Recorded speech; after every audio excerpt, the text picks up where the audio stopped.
За мен. Мен. Това, което представям на сцената, е действителност. По същия начин, по който моята действителност е представление. Всяко едно от двете е част от цялото. Всички ние тук, сега, сме незначителна част от нещо, което е било цяла вечност и което ще продължи да бъде много, след като по нещо изобщо ще личи, че Земята някога е съществувала. Но ние трябва да вярваме и да чувстваме, че сме всичко.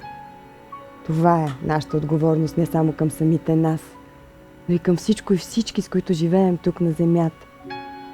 Какво е промяната? Нещо, което се случва в мен. Или нещо, което преживявам чрез другите хора.